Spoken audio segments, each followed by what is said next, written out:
morfofisiológica dos indivíduos. Então, para que o indivíduo exista, ele tem que ter pelo menos uma célula. Então, a gente vai ter a galera que a gente chama de unicelular, ou seja, organismo unicelular. Nesse caso aqui, esse vermelhinho aqui é um organismo unicelular, que é uma bactéria, tá?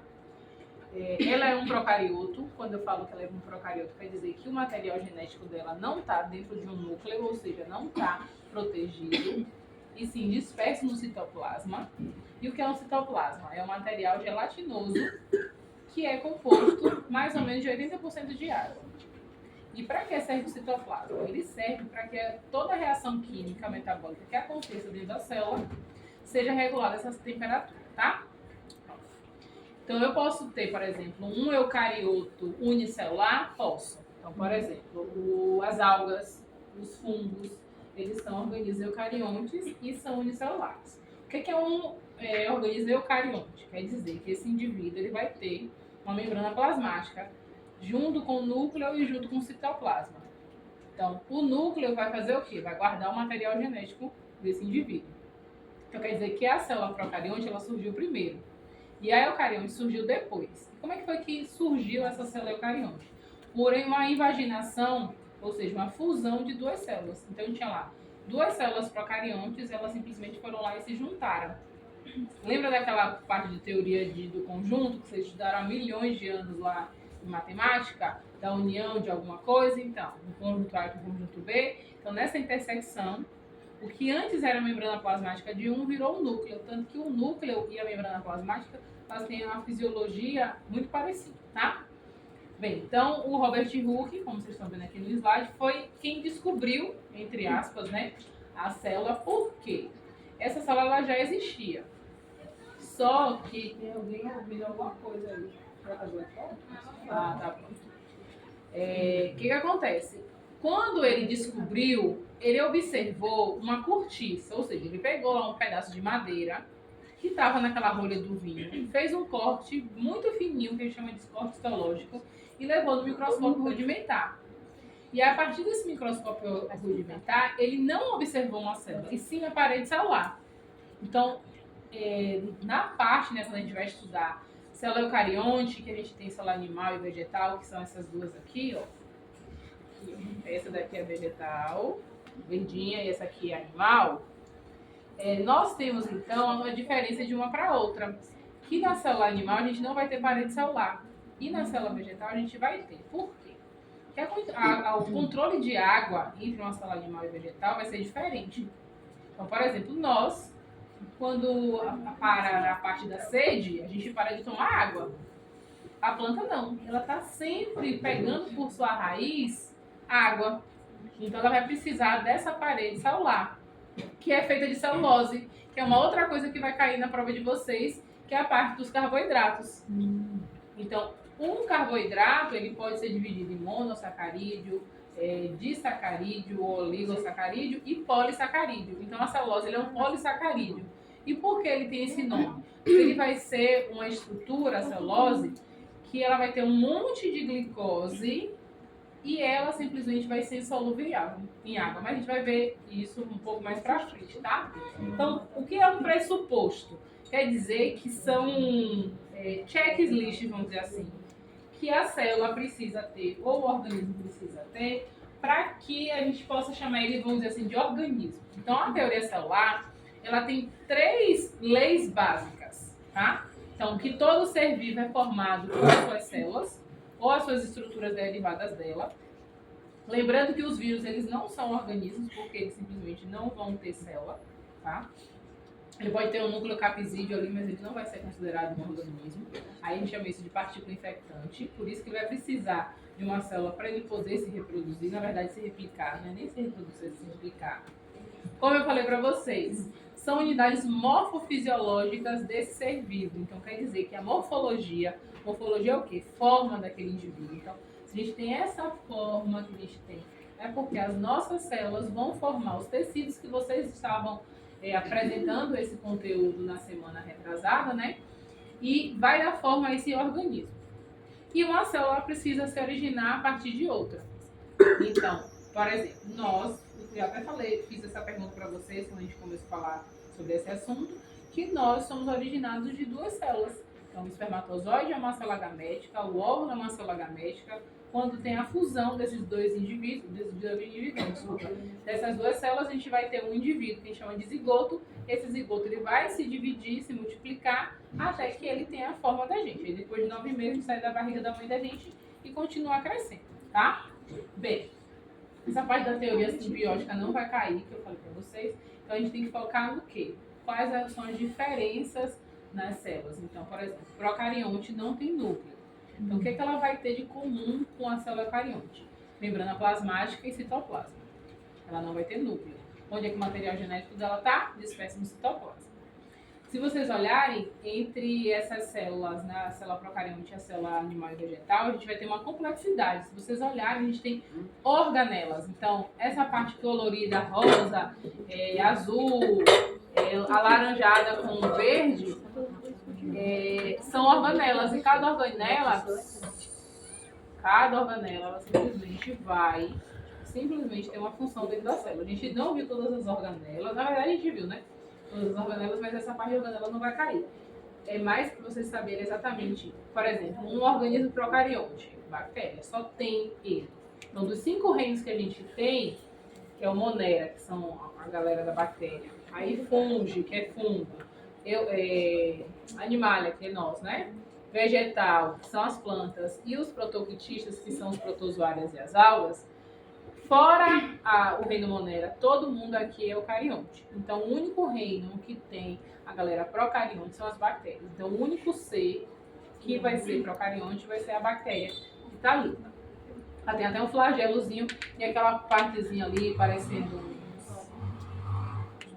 isso, espinhos. São os pires que vão servir para elas grudarem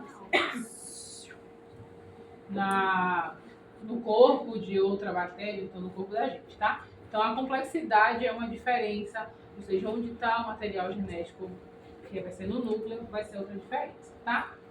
Bom, essa aqui é a parte da teoria da endossimbiose, e aí a gente parte para a bioquímica, tá? Lembrando que a bioquímica a gente vai dividir em duas partes, a inorgânica e a orgânica. Quando eu ministrei esse assunto, eu falei para vocês que na orgânica a gente tem que estar tendo lá na fórmula molecular, vocês viram isso em química, tem que ter carbono, hidrogênio e oxigênio nessa molécula. Então tem que ter esses 3 elementos químicos para a gente considerar um composto orgânico.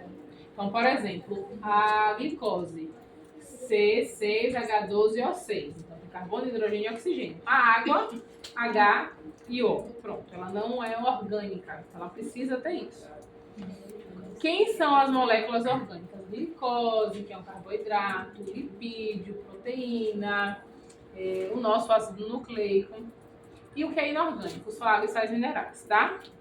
A gente vai focar só na parte de carboidratos e proteínas, não foi isso que eu falei? Uhum. E no material genético, tá? Pronto. Então, lembrar que essa matéria, ela pode ser destruída ou construída. Então, por exemplo, ali no catabolismo, a gente vai ter uma reação química que vai transformar a matéria orgânica absorvida pelos seres vivos. E no anabolismo, a gente vai ter a formação. Então, quando no catabolismo eu vou destruir, então, por exemplo, vou pegar a proteína e vou transformá-la em aminoácido. No anabolismo, eu vou fazer o contrário. Eu vou pegar o aminoácido e vou transformar isso, né, em proteína. Então, um vou destruir, que é no catabolismo, e o outro eu vou construir, que é no anabolismo. Vocês viram aquela parte do dogma central da biologia molecular, que é lá do DNA, que a gente vai ter o nosso material genético sendo replicado, transcrito e traduzido em proteína. Então, eu preciso pegar os aminoácidos que estão ali, ó, no meio. E que meio é esse? Lá no citoplasma. Então, toda vez que a gente come, por exemplo, uma carne, seja ela branca ou não, sei lá, comi um peixe, comi um frango, comi uma carne de boi ou porco, o que é que vai acontecer? Eu simplesmente vou pegar aquela proteína, essa macromolécula, vou reduzir ela em micromoléculas, que são os aminoácidos, e depois, com a ajuda do ribossomo, que é uma organela citoplasmática, eu vou fazer as minhas proteínas. Comentei isso nas aulas anteriores, né? que uma vez eu li um artigo científico dizendo que a proteína da carne não é a mesma proteína que tem na gente. E aí eu fiquei, né, com aquela interrogaçãozinha. E quando eu terminei de ler o artigo, ele dizia isso, que a gente vai pegar a carne, né, de outro animal, a gente vai catabolizar isso e depois a gente vai anabolizar, ou seja, a gente vai quebrar essa proteína, transformar em aminoácido, depois de aminoácido a gente vai transformar na nossa própria proteína. Por isso que quando a gente vai para academia, depois a gente come o quê? Sempre proteína, que é para a gente ter aminoácido suficiente para começar a crescer a nossa musculatura. E por incrível que pareça, eu estava montando uma, não para vocês, que o enunciado era muito grande, para o pessoal do ensino médio, porque a gente tem uma cota, né, do tamanho da folha, tá? Eu vou falar, porque senão ia ser mais de uma folha. E aí, tinha falando sobre exatamente isso, sobre proteína. A resposta era isso, eu falando sobre nessa parte da vaca, e aí dizia que as proteínas, né, da vaca não era a mesma encontrada na gente por conta disso que eu falei. A gente vai consumir a proteína, vai transformar em aminoácido, depois a gente transforma na nossa própria proteína, tá? Vou passar água e sais minerais, porque não vai cair na nossa prova, nem lipídio, tá? Agora vamos falar então sobre os carboidratos, que foi isso que vai cair lá na prova da gente, tá? Então, os carboidratos. Por que eu escolhi esse assunto? Porque o carboidrato, gente, além dele ser uma matéria orgânica, ele simplesmente vai ser o que vai dar energia pra gente. Então, se hoje vocês estão aqui na cara e na coragem, pós prova, que eu admiro muito, né? Vocês poderiam muito bem ir embora, assistindo a aula, é porque realmente vocês estão tendo energia. E quem vai dar essa energia pra gente? Os carboidratos, tá? Gente, os carboidratos, eles são essenciais pra gente.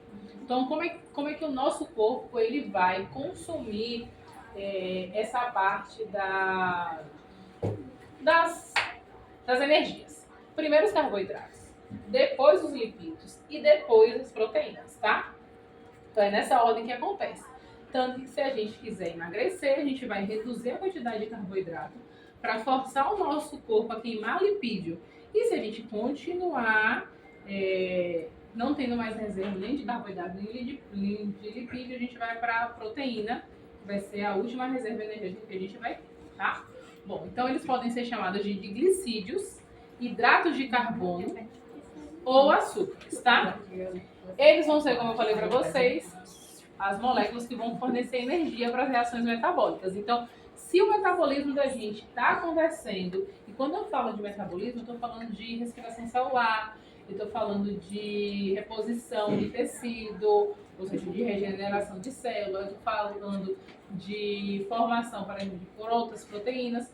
Tudo que a gente precisa é os carboidratos que vão dar. Porque quando a gente fala de respiração celular, a gente vai pegar a glicose junto lá com a nossa mitocôndria e vai produzir uma molécula energética chamada de ATP.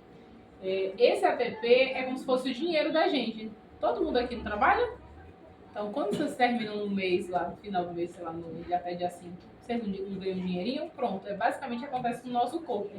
Então, a gente precisa do carboidrato para ter esse dinheirinho para a gente poder utilizar, tá? Bom, ele vai ter a sua função estrutural também, além dessa parte energética. Então, por exemplo, o exoesqueleto de quitina dos artrópodas. Quando vocês vão na praia comer um caranguejo, vocês vão bater lá a casquinha dele, vocês estão quebrando o exoesqueleto desse bichinho, tá? Por isso que ele é duro. Além da quitina, ele também tem os sais de cálcio, tá? Ou então, parede celular na estante que eu estava falando para vocês. Então, a estrutura dessa célula, né, ou seja, dessa parede celular, vem desse carboidrato. Só vai ter na planta? Não. A gente pode muito bem ter nas algas também.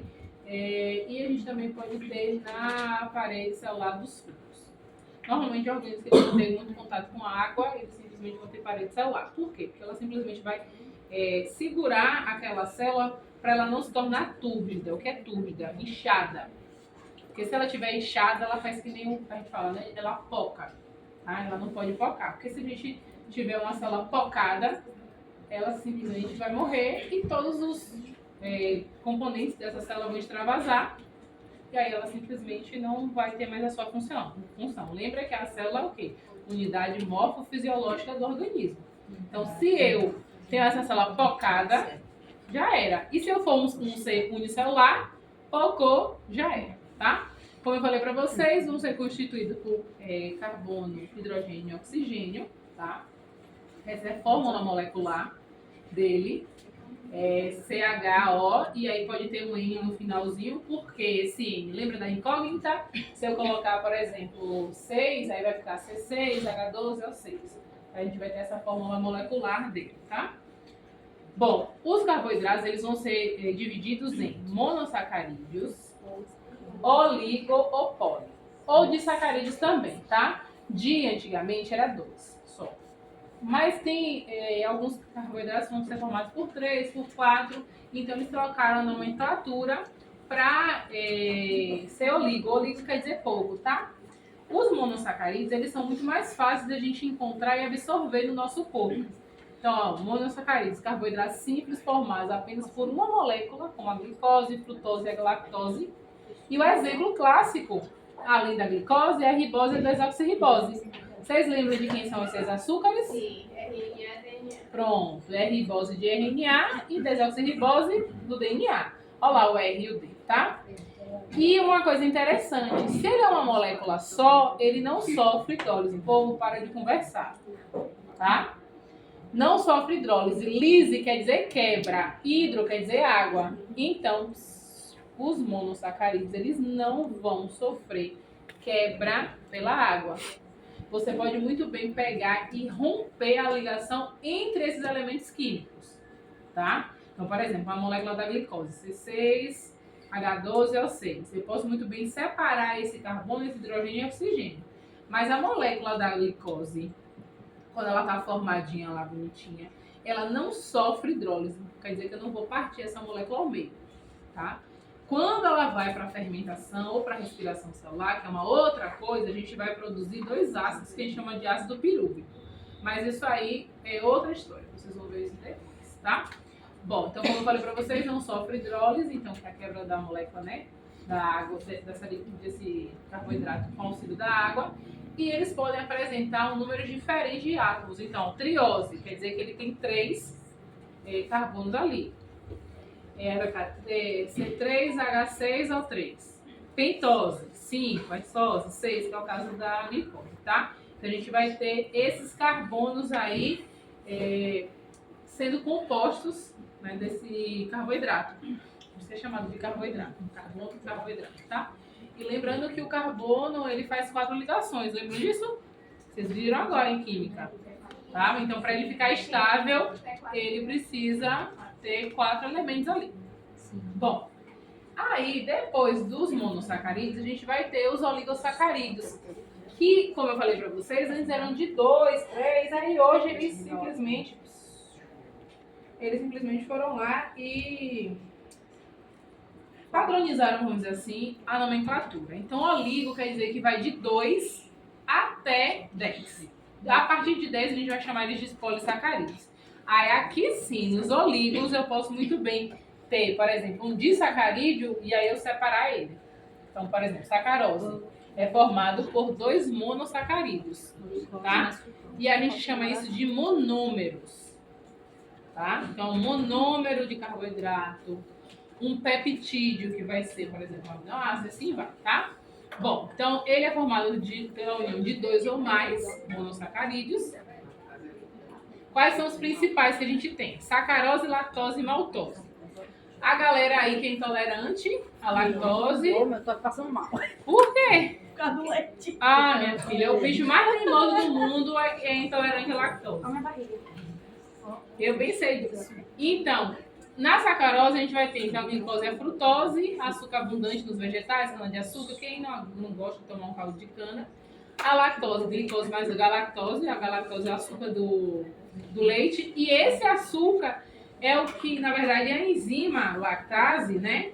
Ase sempre a quebra de alguma coisa, faz com que a gente, se a gente não tiver, na verdade, essa enzima, que é uma proteína, lembram disso? Pronto. Essa enzima, ela simplesmente quebra essa lactose e aí a gente absorve. Se a gente, na verdade, é lactase, né? Se a gente não tiver essa enzima, essa lactose não é quebrada e aí esse açúcar, ele apodrece, ele putrefa, vamos dizer assim, né? Dentro do nosso intestino delgado. E aí é por isso que a gente tem esse desconforto abdominal que minha colega está tendo agora. Ela já foi, Já foi embora. E maltose, glicose mais glicose. Aí os polissacarídeos, que também são carboidratos, eles vão ser insolúveis na água. Então quer dizer que eles não vão se misturar na água. Eles não vão ser dissolvidos. Ah, professora, mas eu pego amido de milho e vou lá e dissolvo. É outra coisa, tá? Mas quando a gente fala insolúvel, quer dizer que quando você tem uma molécula, por exemplo, de uma celulose, mesmo que ela tenha contato em água, ela não vai ter as suas moléculas sendo quebradas. Então é por isso que os polissacarídeos eles vão ser estruturas que vão ser para a função estrutural. Então, por exemplo, na celulose e na quitina. Na celulose a gente vai encontrar ali na parede celular, ou então a quitina nos esqueletos artrópodos. Tanto o amido quanto o glicogênio ele vai ser uma reserva energética da gente secundária. Então, por exemplo, o meu amigo aqui comeu 10 pães antes de vir aqui para... Eu vi.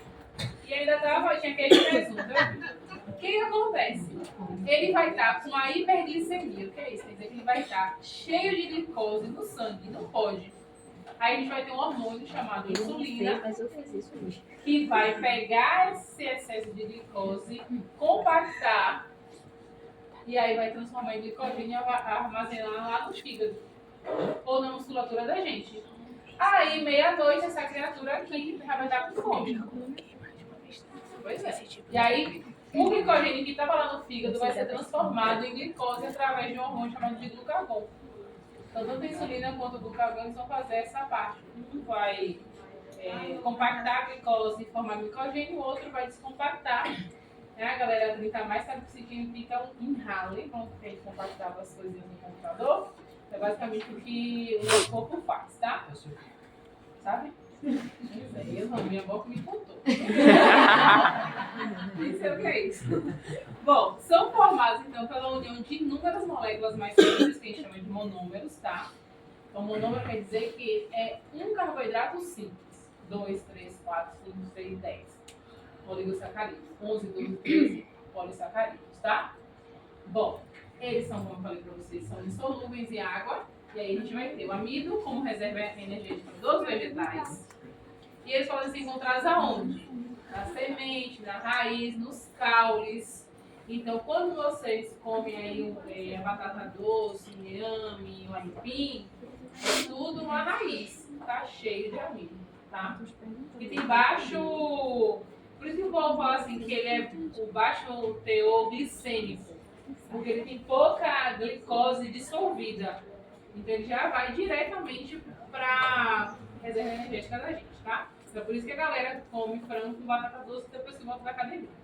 Bom, o glicogênio, reserva energética da gente, tá? Seu armazenamento no fígado e nos músculos. Na semente, voltando a falar do amido, ele é legal. Além do amido, a gente vai ter também óleos. Mas o lipídio não vai cair na prova, então a gente não comenta. Mas só estou comentando assim que é um tipo de reserva de energia. Porque na semente a gente encontra o embrião. Então é igual se fosse na barriga, né? Aqui, ó. É como se ela fosse o fruto e o neném dela, a sementinha. Por isso que a gente fala, né? Que nós somos frutos da relação dos nossos pais. E aí eu preciso ter uma reserva energética ali. Para que esse embrião que esteja em desenvolvimento nessa semente possa depois gerar. Como eu falei da celulose, está presente na parede celular dos vegetais. E a quitina no exoesqueleto dos artrópodes e também na parte dos fungos, tá? Na parede celular desses. Bom, outra coisa que a gente tem. A Liane tá te chamando aí na porta. A Liane, alguém tá chamando. Eu tô aqui. Já vai, João. Não é João, não, é Luciano. Hoje eu tô atrapalhada. Proteína. Quem são elas? Elas são moléculas essenciais para o funcionamento da célula. Por quê? A maioria vai ter ou função enzimática ou papel estrutural nas nossas reações, tá? Nas reações químicas. Elas são formadas por quem? Por monômeros de aminoácidos ou peptídeos, tá? Bom, os aminoácidos são a unidade básica para formar as proteínas. Então, se eu tenho uma proteína, eu simplesmente tenho que ter os aminoácidos, tá? Não existe proteína sem aminoácidos. E aí, como eu falei, ela tem um papel estrutural. Ela que vai fazer essas estruturas. Então, a maioria da nossa musculatura vem, então, dessa parte das nossas proteínas, tá? Bom, função metabólica também, como eu falei para vocês, ação enzimática. Antes eu falei para vocês que a lactase, que é a enzima que vai digerir a lactose, é uma enzima, ou seja, é uma proteína. Toda enzima ela é uma proteína, mas nem toda proteína vai ser enzima, tá? E qual é a função de uma enzima?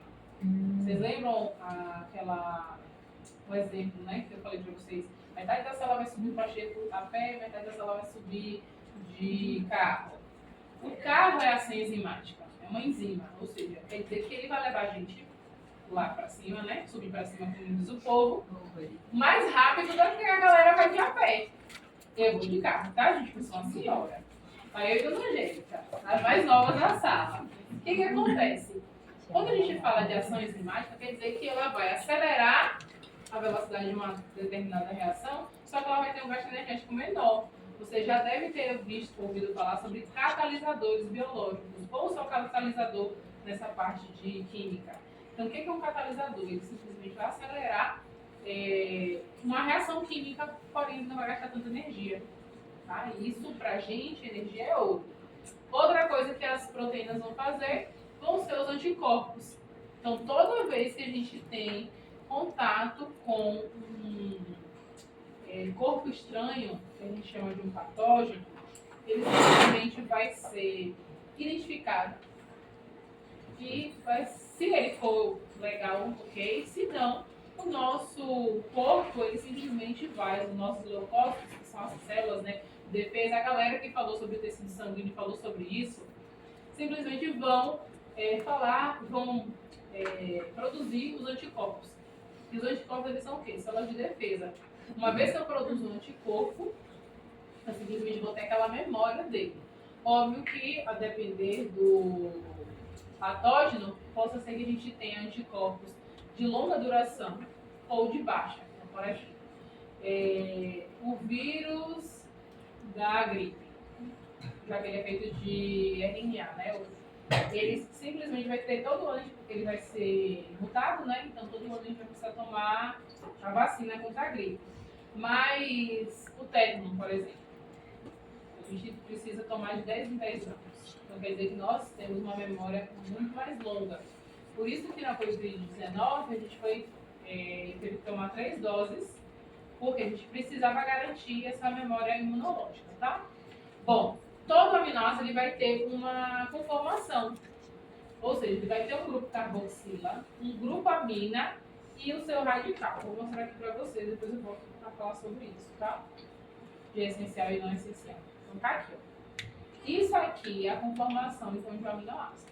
Eu vou ter um grupo carboxila, OHCO2, o grupo radical ali, que é o que vai dar o nome a esse aminoácido, um grupo amino ou amina, um hidrogênio e um carbono central, tá? E aí, voltando para essa parte aqui, eles vão ser diferenciados, como eu falei, pelo seu radical, e são divididos em 2 partes, essenciais e não essenciais.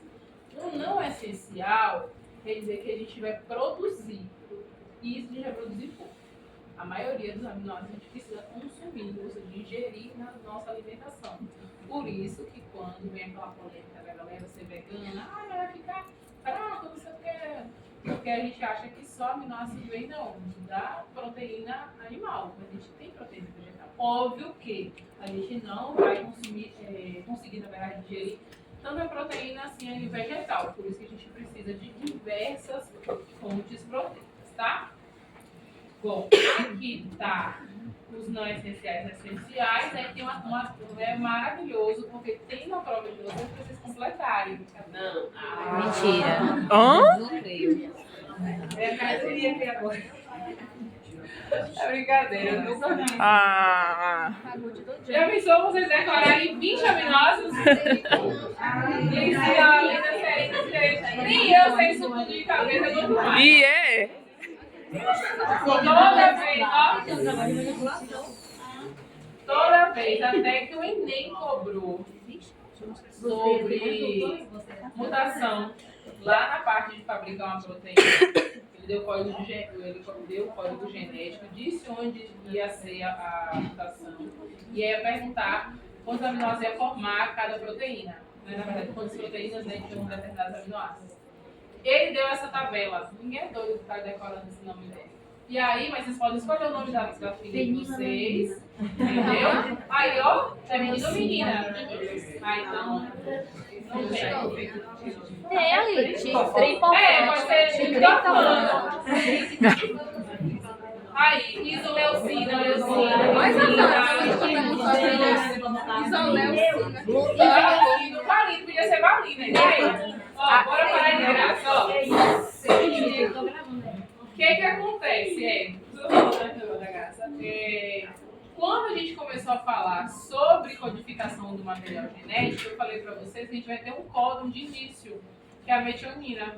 Às vezes falei para vocês, eu vou falar também, né? Hoje, né? Vai dar tempo. Só sai daqui na hora que... Estrutura das proteínas. Primária, daqui a pouco, né? 9h20. Primária, secundária, terciária e quaternária. Quando uma proteína ela é formada, ela forma, então, nessa parte horizontal. E ela vai se dobrando. Então, ela vai tendo a conformação secundária até ela chegar à terciária. Quando ela se chega em terciária, ela simplesmente vai lá, ó, se juntando a outras para formar uma estrutura quaternária. O que é que desnatura uma proteína? A gente tem duas coisas, ou pH, ou então a parte da temperatura. Eu falei isso para vocês. Então, sei lá, o cabelo é encaracolado, eu fui lá, dei uma chapinha, uma escova. Depois eu molhei. Então quer dizer que eu desnaturei parcialmente a queratina do cabelo. Mas no meu caso, que eu faço botox, então eu vou passar uma química. Então quer dizer que vai ficar 2, 3, 4, 5 meses, a depender do pH. Por isso que a gente estava falando de formol quando começou essa parte de alisamento químico, tá? Bem, aí a gente tem algumas funções: permeabilizante, hormonal, transporte, armazenamento, enzima, defesa. Então, impermeabilização, queratina na pele da gente. Hormonal, como eu falei, de insulina. Então, eu falei da glicose e falei da insulina. Transporte, oxigênio. Então, a gente vai ter ali, ó, a hemoglobina, que está na nossa hemácia, que vai ajudar a transportar não só a molécula de oxigênio, mas também de CO2. Armazenar substâncias energéticas na nossa musculatura, enzimática, como eu falei para vocês, ser catalisador biológico, defesa, os anticorpos. Então, tudo isso aí é uma função da proteína. Desnaturação, acabei de falar. Ou o pH ou a temperatura. Então, ela vai ter uma reação química ali, a albumina, que é uma proteína que está no ovo. Quando você esquenta ela, ela simplesmente vai mudar de coloração. Isso é uma mudança irreversível, você não vai reverter isso. Ao contrário do cabelo encaracolado aqui de minha amiga, que se eu pegar, é uma chapinha, depois amanhã ela pode lavar o cabelo e vai voltar do mesmo jeito, tá? Então as desnaturações, elas podem muito bem serem parciais ou não. Quando ela não volta, então, por exemplo, a galera que faz a transição capilar, o que ela está fazendo? Quer dizer que ela não parou dessa parte química e ela está deixando o cabelo dela voltar. Por isso que fica daquele jeito, né? Uma parte ondulada e a outra parte lisa. Porque a parte que está lisa ainda tem o produto, tem aqui, tá? Bom, aí eu falei para vocês, né? As enzimas, essa parte de serem capitalizadores biológicos. E a gente tem um negócio chamado de modelo chave-fechadura. O que é isso? Quer dizer que cada enzima ela vai ter um substrato. E como eu falei para vocês, cada enzima ela vai ter uma parte nela no pH, então, por exemplo, a amilase salivada na boca. Então o pH da gente é 5. Quando essa amilase salivar vai junto com o bolo alimentar lá para o estômago, que o pH é 2, essa enzima já não vai funcionar mais lá. Aí agora vai ter uma outra enzima para digerir as proteínas. Quando esse bolo alimentar ele vai para o intestino delgado, onde a gente vai absorver as substâncias, eu vou ter um bicarbonato de sódio que vai aumentar o pH. Então, aquela enzima que funcionava no pH 2 já não vai funcionar mais no pH do intestino, tá? Então, a gente vai ter cada enzima sendo ativada ou desativada de acordo com o pH e ela vai ser apta a um substrato. Então, nesse eu falei do açúcar do leite. Se eu não tiver enzima e eu tiver esse leite presente, eu simplesmente não vou quebrar esse açúcar do leite. Então, por isso a gente tem essas reações que o nosso corpo faz, né? Tem flatulência, a barriga fica inchada, tem um desconforto, com fedido, etc. Tá? que pode até dar uma doença chamada disbiose, que é uma inflamação recorrente no intestino, tá? Então a galera aí que é teimosa, assim como eu, autocrítica, né? Vou parar de comer as coisas sem... Ou tem que comer zero lactose, então toma isso, tá? E a estrela da noite, para encerrar, é o ácido nucleico, que também é um composto orgânico, tá? E é o nosso material genético. O material genético ele vai ser o DNA e o RNA. Lembrando que o RNA vem do DNA.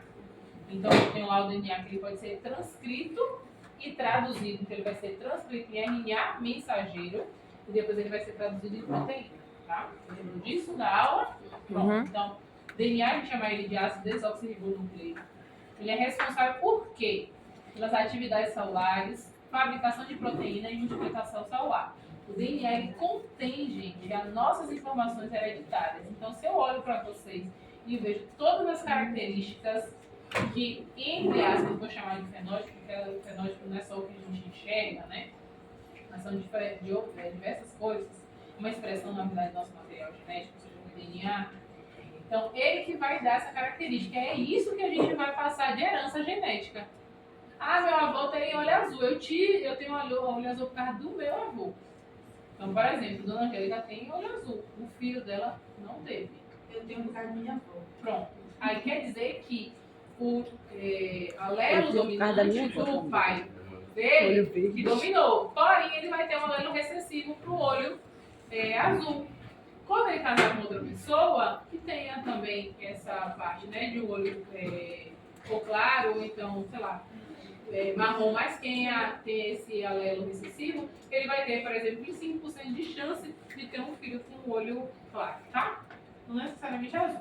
Então, comparar mesmo, fica ligado nessa estrutura do DNA, se ela é helicoidal, ou seja, dupla hélice, tonal, tem ali as escadinhas. Ali, olha, vendo a dupla hélice ali, o de cá fica simples. Então, tem ali a imagem para vocês. Então, como eu falei, o material genético é composto pelo DNA e RNA. São encontrados em todas as células. No núcleo das células eucariontes e dispersas no citoplasma lá no procarionte, falei isso logo no início da aula. E como eu falei, responsável pelo processo de hereditariedade. Sem o DNA e RNA, a gente não tem esse processo de hereditariedade. A gente não tem o nosso fenótipo, né?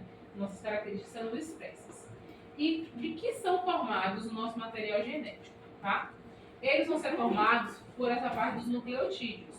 Ou seja, eu vou ter um açúcar, eu vou ter uma base nitrogenada e eu vou ter um grupamento fosfato, que está ali, ó.